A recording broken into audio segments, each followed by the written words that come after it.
Queridos amigos de Libertad TV, bienvenidos a una nueva entrevista, esta vez en un formato un poco distinto, pero vamos a hablar hoy de algo que afecta a todo el mundo, y al menos afecta a muchos millones de personas.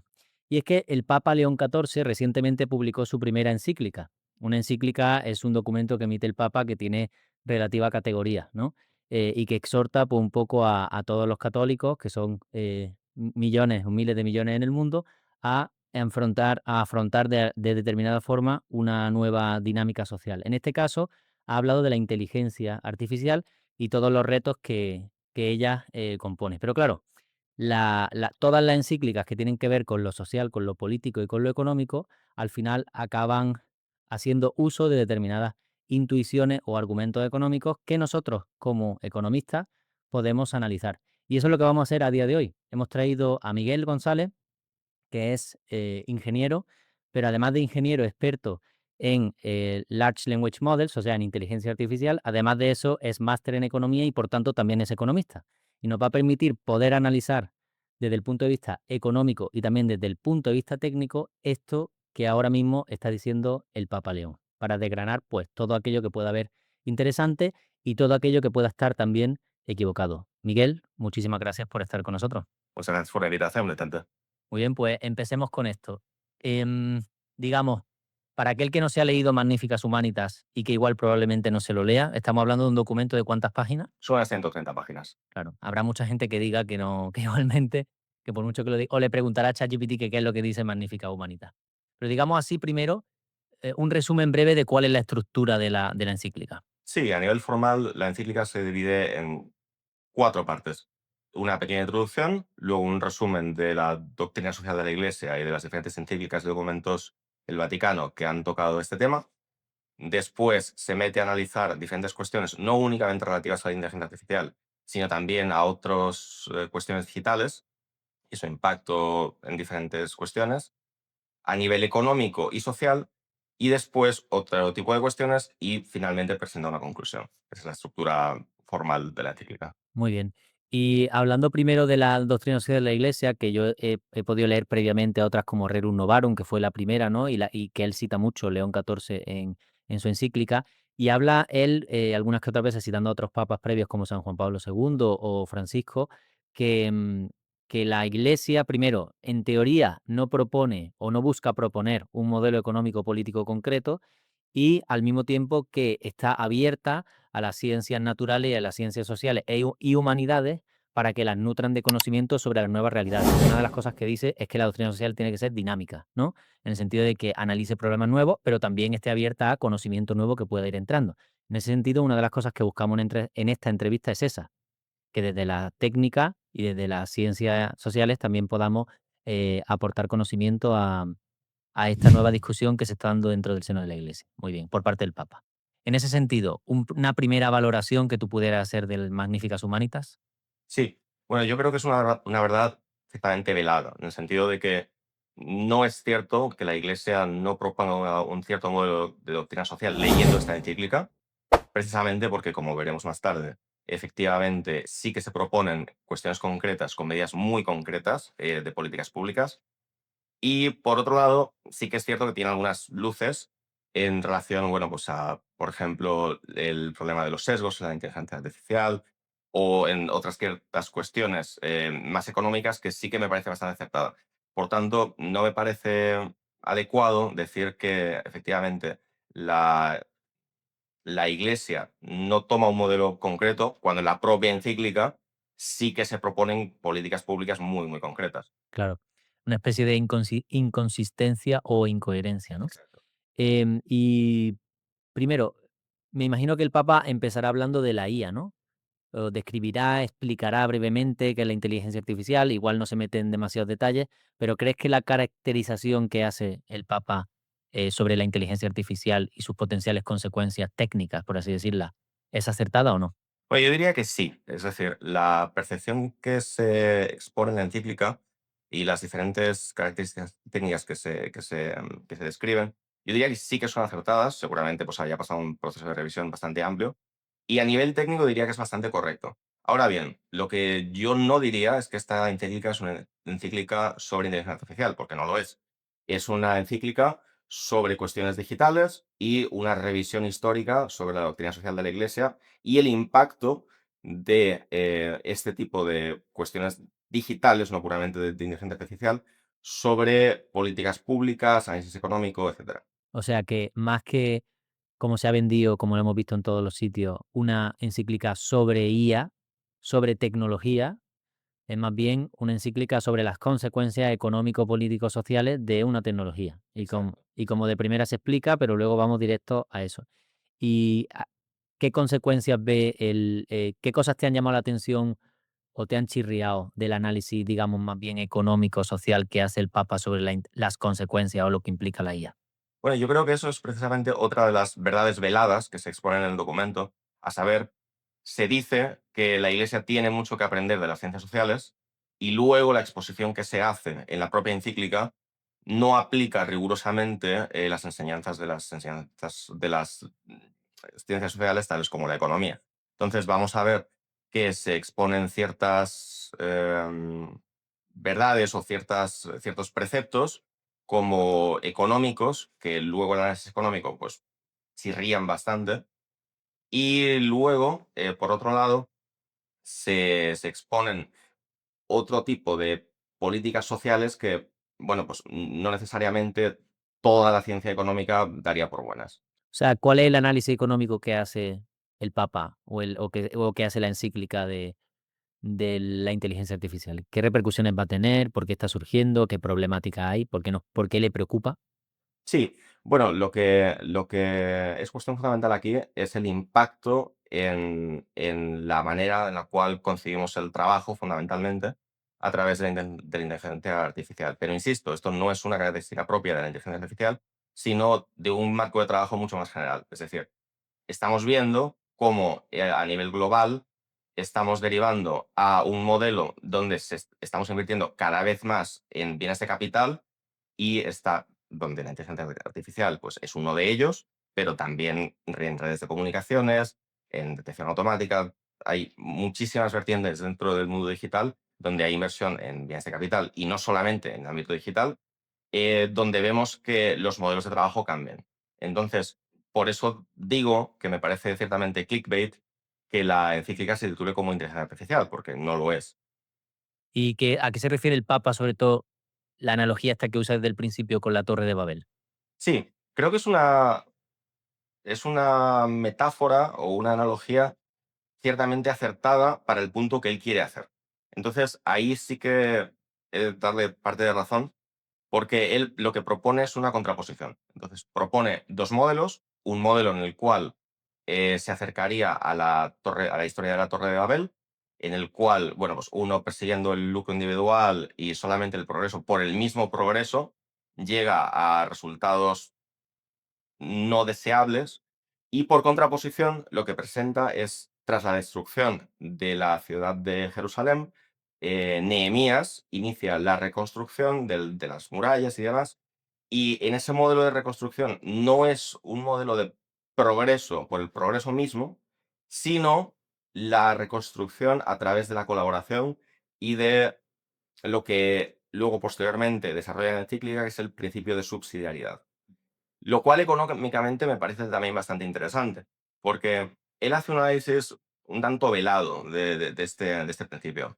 Lo que él dice es que esa construcción idealmente ha de surgir de poco a más, ¿no? Cada uno contribuyendo, etcétera, etcétera. Y hace una de las críticas fundamentales que hace a la inteligencia artificial y tal y como se está desarrollando hoy en día es precisamente la centralización. Es decir, hace una crítica abierta a los oligopolios y en concreto a los oligopolios tecnológicos que están teniendo lugar con el desarrollo de la inteligencia artificial.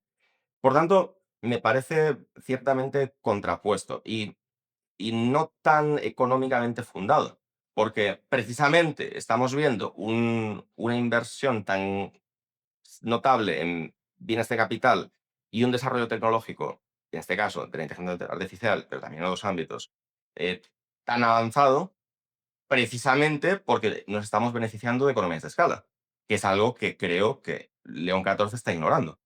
Claro, o sea, literalmente no habríamos podido tener IA y sus beneficios, que él dice de hecho, que son deseables sus beneficios, si no tuviéramos de alguna forma esos oligopolios, no digo legales, sino simplemente el tamaño de esas empresas que al final pueda ser caracterizado por cuota de mercado como oligopolio, porque sin economías de escala no desarrolla directamente esa tecnología, como ha podido pasar con otras muchas tecnologías a lo largo de la historia. Pero una de las cosas que me llama la atención, sobre todo al principio, es igual es una de las críticas que yo puedo hacer, una de las lecturas que yo hago a la doctrina social de la Iglesia, es que muchas veces es ingenua, no ingenua, o igual ingenua, sí, como consecuencia, pero no conoce directamente o asume directamente que el Estado es el que tiene que conseguir. Habla mucho de bien común, ¿verdad o no?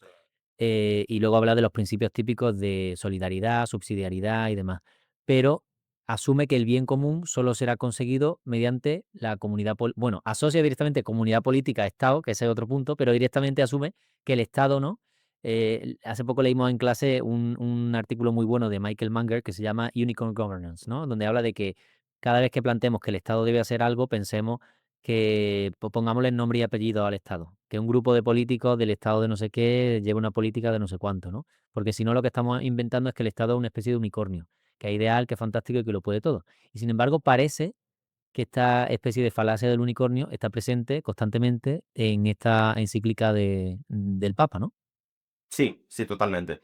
Y de hecho, a varios niveles. Es decir, se mete, por ejemplo, en el tema del desarrollo tecnológico y cómo el Estado ha de asumir ese papel como contraposición a estos oligopolios, pero hay muchos más. Es decir, por ejemplo, se inmiscuye directamente con el mercado de trabajo, diciendo directamente que el Estado ha de velar por un bajo nivel de desempleo.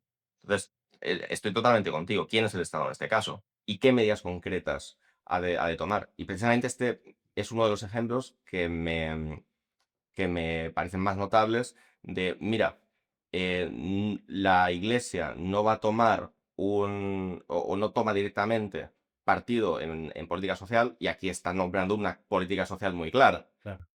No, y luego encima además que podemos, digamos, darle la vuelta al argumento más allá de la obviedad, porque ellos te dirán, el Estado tiene que garantizar un nivel de desempleo bajo, y automáticamente se nos viene a la cabeza Keynes, políticas activas de empleo. Pero nosotros podemos decirle, no, pues mira, sí, el Estado debe garantizar que no haya desempleo. ¿Cómo? Pues, por ejemplo, no inmiscuyéndose y no generando regulación que eleva mucho las barreras de entrada. O sea, literalmente el Estado introduce el problema y como él es el problema, quitarse de en medio es la solución, ¿no? O sea que incluso también se le puede dar la vuelta de esa forma. Pero sí veo que está constantemente presente esa especie de ilusión con respecto al Estado. Absolutamente. Y de hecho, es tan crítico el Papa León XIV con los principios básicos de economía que cita directamente a Adam Smith y dice literalmente que con el avance de la inteligencia artificial y de las tecnologías digitales, la mano invisible ya no funciona como mecanismo de asignación de mercado. Ah. Entonces, quiero decir, ejemplo más claro que este me parece difícil encontrar. Pero porque yo creo que hay una incomprensión de lo que significa la mano invisible. Absolutamente, absolutamente. De hecho, una de las cosas que a mí como economista más me ha chirriado es lo que la Iglesia llama, y en este caso se cita literalmente, como el destino universal de los bienes. Es decir, se expone que puramente por ser persona uno tiene un cierto derecho a unos ciertos bienes porque Dios nos los ha otorgado, etcétera. Y de hecho, en los ejemplos que él mismo da, cita literalmente recursos naturales. Claro, pero el recurso natural tal y como está ahí, si alguien lo ha extraído y ha invertido trabajo, entonces tiene uno derecho ahí, a ese bien en particular. Y luego cita otros bienes que ni siquiera son económicamente escasos, como por ejemplo el aire. Entonces, me parece que esta encíclica en particular, a nivel técnico, sí es relativamente correcta. Ahora bien, a nivel económico, creo que, como él mismo dice, tiene mucho que aprender. Antes de continuar, queremos agradecer a Microwd, patrocinador de este vídeo y de este contenido. Microwd conecta a inversores con mujeres emprendedoras de Latinoamérica que buscan financiación para hacer crecer su negocio. Con más de 22.000 créditos concedidos, demuestra que es posible generar rentabilidad mientras genera un impacto real. Porque en Microwd creen que no tienen la responsabilidad de redistribuir la riqueza, sino la responsabilidad social de crear más riqueza. Si quieres saber más información sobre Microwd, puedes encontrar el link en la descripción del vídeo. le hace falta mucho refinamiento técnico, ¿no? Por decir, o sea, ¿qué estás hablando de bienes morales? ¿Estás hablando de bienes morales que nos da Dios o estás hablando de bienes económicos puros que están sujetos a racionamiento, ¿no? ¿Y cuál es el método de racionamiento? Pues el más eficiente que hemos encontrado es la mano invisible del mercado, que no es otra que planificación descentralizada a través de un sistema de precios con derechos de propiedad. Pero, ¿qué economista ha dicho que eso sea la panacea? ¿Qué economista ha dicho que no tenga problemas? Ninguno. Ahora, que asumes que la mano invisible no va a funcionar, ¿y eso qué significa? Que el sistema de precios ya no va a funcionar, ¿y qué es lo que va a funcionar? La planificación. Ese es un poco el contrapunto. Y no creo que haya, yo creo, malas intenciones detrás, pero sí veo que hay el razonamiento económico que hay debajo es muy malo, ¿no? Absolutamente. Y otro punto donde creo que hay una falta de entendimiento muy grande es lo que estábamos mencionando antes, en la inversión en bienes de capital. Ujú. Es decir, em, como decíamos, precisamente se da el progreso porque estamos, porque estamos avanzando hacia una sociedad más intensiva en capital. Y creo que es algo que León XIV no está entendiendo. Y eso se da sí y solo sí, en este caso particular, y esta es mi opinión, precisamente porque en monopolios hay economías de escala, etcétera, etcétera. Y aquí me gustaría traer a colación a otra economista que habla de esto y creo que está muy acertada, que es Dieter McCloskey. Y es precisamente su punto. Es decir, somos capaces de generar riqueza en los niveles que lo estamos generando precisamente porque estamos orientándonos hacia una sociedad más intensiva en capital. Entonces, hacer esa crítica es cierto que no propone un camino a avanzar o políticas públicas concretas a este respecto, pero formular esta crítica me parece ciertamente ingenuo. Claro. Pero sí es verdad que tiene, o sea, sí creo que ahí es interesante el punto que hace, que yo creo que hay alguna pregunta que también nos hacemos los economistas, que es, con esta nueva inteligencia artificial y al nivel que va, los rendimientos marginales o la productividad marginal del capital va a subir muchísimo más rápido que la productividad marginal del trabajo, ¿no? Y eso, o sea, haciendo un análisis puramente positivo y descriptivo, sí va a tener una repercusión muy grande en lo que viene siendo la asignación de recursos en la sociedad. Y eso acaba condicionando también las preferencias políticas y cómo digamos, se reajusta el entorno económico político. Yo al menos considero que sí es un punto interesante. Ahora, ¿cómo lo orienta? ¿No? Exacto, y yo creo que aquí está extremadamente equivocado. Precisamente a raíz de esta crítica hacia el avance hacia una sociedad más capital intensiva, lo que él propone es que, o lo que él describe, es que la consecuencia de esto es trabajo menos especializado y que ah, donde creo que sí que acierta es en que hay reubicación de capital humano, o sea, eso es totalmente cierto, pero él, por ejemplo, dice que el trabajo se volverá menos especializado. Mm. Y lo que vemos es exactamente lo contrario. Contrario. O sea, vemos individuos muy, muy cualificados precisamente haciendo investigación en todos estos sectores. Claro, ahí le vendría bien saber un poco de teoría del capital austríaca, ¿no? Para saber que la heterogeneidad y bueno, al Lachman más bien, ¿no? Que cuando aumenta el grado de complejidad de la estructura productiva es porque es más multiespecífica, ¿no? Se vuelve mucho más concreta. Pero también le hace falta eso, sin ningún tipo de duda. Em, y hemos hablado de estas cosas que pueden ser, le hace falta refinamiento económico. Yo creo que la conclusión podría ser esa, ¿no? ¿Tú crees que con refinamiento económico es salvable el intento que él hace? Es que yo creo que el propósito de la encíclica no es hacer un análisis económico, entonces yo diría que sí, es decir, que si salvamos todos estos puntos, es una encíclica que merece la pena y que tiene muy buena intención, porque creo que la intención, y esta es mi lectura, no es hacer ese análisis económico. Entonces me pregunto por qué se hace, pero bueno, lo que él plantea en la conclusión, de hecho, es ver cómo cada uno, citando a San Pablo, de hecho, cómo cada uno va a ser capaz de construir de la mejor manera. Y yo creo que ese es muy buen punto. Y de hecho ese es cómo empieza y cómo acaba la encíclica. Entonces, creo que como hilo conductor sí que es un hilo conductor muy bueno y es algo que nos deberíamos plantear como individuos. Es decir, y si tomamos la encíclica como lo que yo creo que es una serie de puntos que cada uno ha de tener en consideración a la hora de ver cómo avanzar en el progreso, creo que es bastante salvable. Y precisamente, pues empieza con la magnífica humanidad y termina precisamente, pues, cómo con esa magnífica humanidad construimos esos proyectos de futuro. Claro. Y eso apela directamente a, creo que algo que me recuerdo haberlo leído al principio, sobre todo, que apela directamente a la libertad y a la responsabilidad individual, ¿no? Entonces, claro, ese punto más individualismo metodológico, que tiene también mucho que ver con el principio de subsidiariedad, sí es verdad que me parece muy interesante que apele a eso para que al menos tenga... Ahí sí es verdad que creo que no es ingenuo, ¿Mm? ¿no?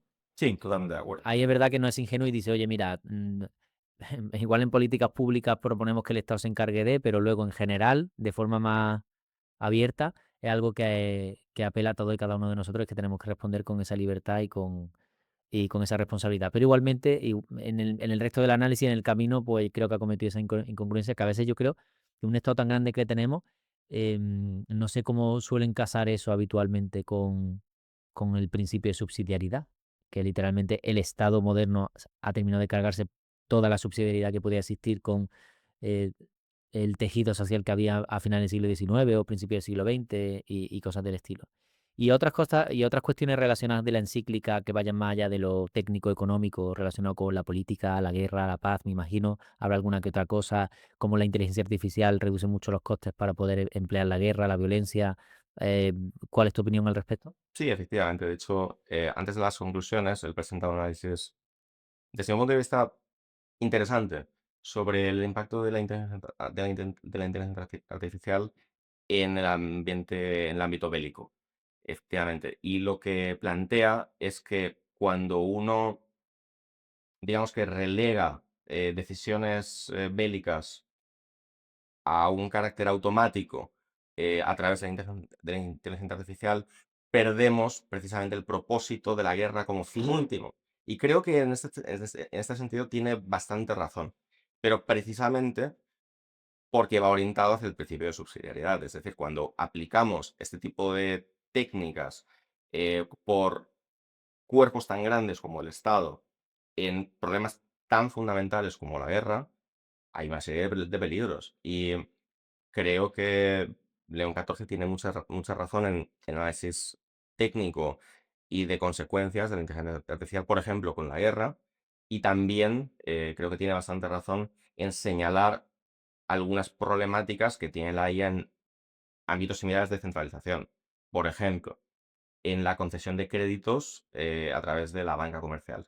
Es decir, cuando una cuando se implementan métodos automáticos que no son totalmente explicables, uno puede estar introduciendo sesgos, y esto es un problema inherente de la inteligencia artificial, sin uno mismo conocerlos, simplemente por el mero entrenamiento que se ha realizado. Entonces, aquí yo le doy mucha razón a León XIV en que es un problema que tenemos que analizar por lo menos y ver cómo mitigar. Y de hecho, pues un campo muy importante de la inteligencia artificial, que no se menciona explícitamente en la encíclica, pero que existe y hay mucha gente trabajando en ello, es precisamente lo que se llama la IA explicativa o la explainable AI, que precisamente eso, el ver cómo estos modelos que se construyan pueden ser explicados de alguna manera, ver qué sesgos tienen e intentar evitarlos también, porque está en interés de la propia compañía. Es decir, muchas veces no es que un banco comercial quiera tener sesgos explícitos en los modelos de asignación de crédito usando inteligencia artificial, no, sino que simplemente ocurre. Y muy seguramente No quiera no, tener. no tiene. Exactamente. Entonces, por eso creo que sí, que tiene partes muy interesantes de la encíclica que son muy salvables. Sí, de hecho, esto que has comentado es tan práctico como la vida misma. Hablaba con una conocida que trabaja en gestión de riesgo en un banco y me comentaba que había hecho un máster en inteligencia artificial para temas de gestión de riesgo y demás y que ahora mismo siguen aplicando regresiones normales porque decía, es que no me puedo, en el banco, por regulación creo que todavía no se permite mucho, pero además en el banco no queremos jugárnosla a meter un poco toda esta información en la black box de la IA que no sabemos bien cómo terminan de asignar las cosas, no tenemos trazabilidad perfecta y puede introducir sesgo. Entonces, incluso, pero claro, eso se está haciendo incluso desde la propia prudencia de esa individualidad de esa libertad y de esa responsabilidad sin necesidad de que venga nadie de arriba, top down, en vez de bottom up, a decir no, no lo hagan, ¿no? Entonces, bueno, una forma de que, gracias un poco a la mano invisible del mercado, los incentivos se plantean un poco solos sobre el individuo libre y responsable. Entonces, bueno, haciendo un poco de resumen, ¿cuál es tu análisis general sobre la encíclica? ¿Qué cosas ves bien? ¿Qué cosas ves mal? ¿Qué aprendes o si se puede aprender algo de ella para bien? ¿Y qué cambiarías tú para mejorarla o perfeccionarla? Sí, bueno, como comentaba, la intención creo que es buena. La encíclica en su conjunto creo que es positiva en tanto en cuanto propone una buena intención, es decir, la construcción responsable, individual y en libertad. Y además expone problemáticas que sí que es cierto que existen de la propia inteligencia artificial y de otras tecnologías digitales, insisto. O sea, la encíclica no se centra en la inteligencia artificial explícitamente. El análisis económico, como hemos visto, creo que es bastante mejorable y que, tal y como él mismo menciona, pues pueden aprender mucho de las ciencias sociales, en este caso de la economía política y del análisis institucional. Y, y bueno, pues creo que también para cualquier persona que esté interesada en ver cómo esa doctrina social de la Iglesia ha ido avanzando desde la lectura de León XIV, esto es importante mencionarlo, desde Rerum Novarum con León XIII hasta nuestros días, creo que hace un listado bastante exhaustivo de documentos que tienen relación con el Vaticano, no solamente encíclicas, y con la propia doctrina social de la Iglesia. Entonces, me parece una encíclica digna de leer, con muchas críticas que hemos hecho, pero que definitivamente pues, merece la pena. Muy bien, pues con eso nos quedamos. Muchas gracias, Miguel, por este rato con nosotros, por tu brillante análisis. Y para vosotros que nos oís en Libertad TV, os esperamos en próximas entrevistas y en próximos episodios. Suscribiros y compartir este vídeo con amigos que todavía no han tenido la suerte de poder encontrarse con la idea de la libertad. Nos vemos en el próximo.